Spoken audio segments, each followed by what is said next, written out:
May you live long. Have a good day. King Richard III is a highly talked about figure in the history of England or Great Britain. Various people have different opinions about his reign, which did not last even 2 years, and his life, which lasted only 32 years. Later, what was talked about more and more about him was the place where his body was placed after his death or assassination.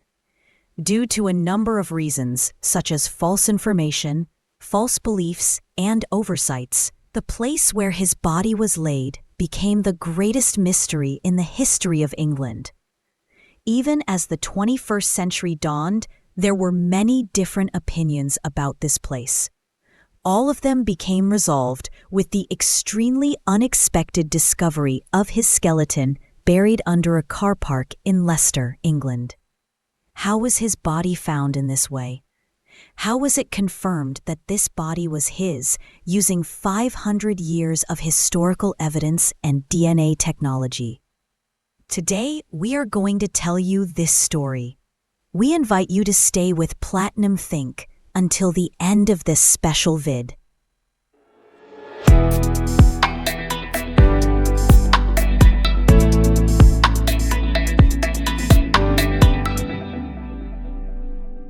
The Battle of Bosworth, which dampened the lines of England, took place in the year 1485. At the end of it, the body of King Richard III, who was the King of England at the time, was found. His rival, Henry Tudor, was immediately crowned as the new King of England. The body of the deceased King Richard was taken to the city of Leicester. It was then displayed for the whole city to see. Reports state that his body was then interred in a local Catholic church. Without any honor or respect, a plaque was erected to mark the place where his body was interred. 4 years later, King Henry VIII, who became King of England, ordered the demolition of Catholic churches in England. The body of King Richard III was completely leveled to the ground. It was then owned by the mayor of Leicester, who built a vast mansion on the site. Although the plaque erected to identify the tomb of King Richard was destroyed, the mayor knew the exact location.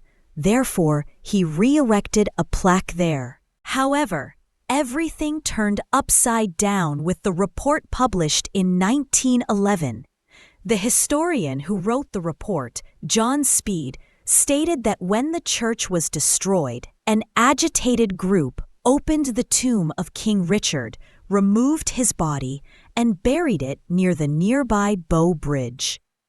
Since there was no evidence to prove this true, people started believing it. Gradually, stories were spun in a way that seemed more confirmed. As a result, many people started to believe that it happened that way. With this idea taking root, in 1855, a memorial plaque dedicated to King Richard III was installed on one side of the bridge. A few years later, around 1863, a skull was found near the riverbank nearby. Everyone thought it was the skull of King Richard III, but it was never officially confirmed. A long time passed in this way. As the 21st century dawned, the situation regarding this was the same. The modern search begins.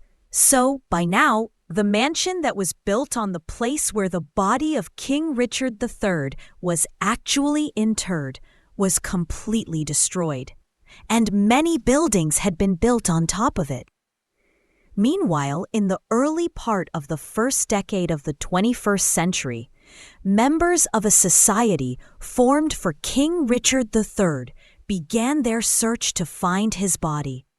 They had a great curiosity about the story of King Richard III being buried near Bow Bridge. Therefore, they carefully reviewed all historical records to find out what really happened to his body. They also read John Speed's report very carefully. It was then that they observed something very strange. According to this, John Speed had gone to the city of Leicester in the year 1611 with the aim of finding the body of King Richard III.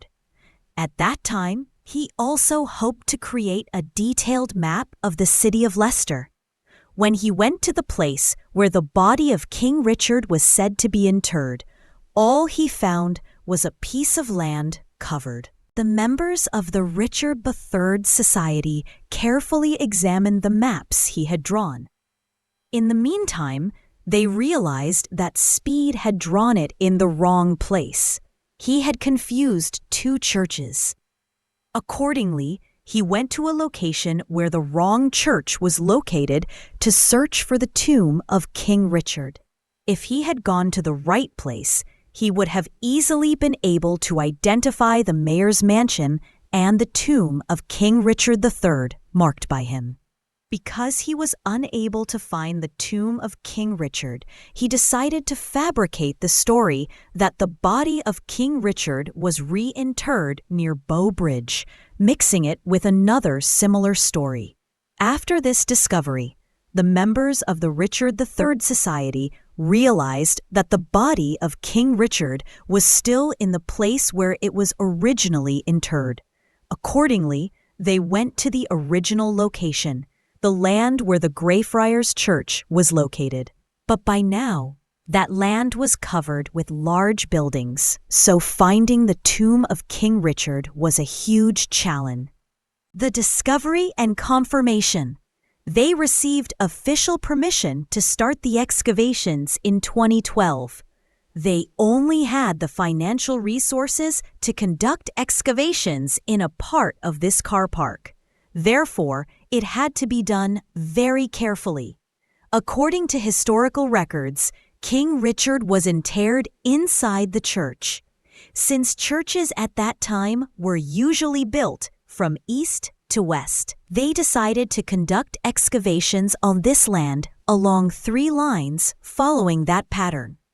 On August 25, 2012, which is 524 years after King Richard III was interred, the team began to dig the first trench in this land. However, to everyone's surprise, a human skeleton was found a few hours after the excavation began. This was very close to the capital R. The skull was severely damaged. The spine was abnormally curved. He also died from a fatal blow to the head. Thus, at first glance, everyone understood that this skeleton could be King Richard III himself. However, the team had the challenge of definitively confirming that this skeleton was indeed King Richard III. They decided to use modern technology for this.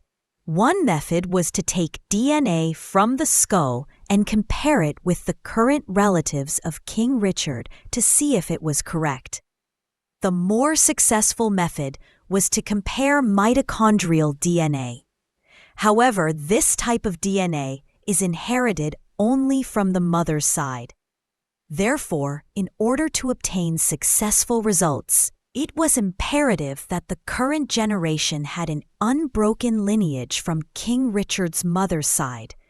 They searched historical records and were able to identify a descendant, 16 generations removed from King Richard III's sister, Princess Anne of York. The woman, named Joy Ibsen, was born in 1926 and died in 2008. However, if there was even a slight difference in the historical data obtained by the team, all these efforts could have failed. Accordingly, they decided to search for another bloodline as an alternative. That was also successful, stopping at a woman named Wendy Duldig. Wendy's and Michael's DNA matched.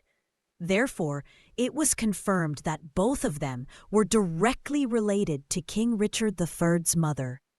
Before obtaining the DNA from the skull suspected to be King Richard III's, a radiocarbon dating test was conducted to determine its age. This period was a few decades older than the time King Richard died. Also, Another special thing was revealed from this. Whoever the skeleton belonged to, he was a person who often consumed protein-rich, soft foods.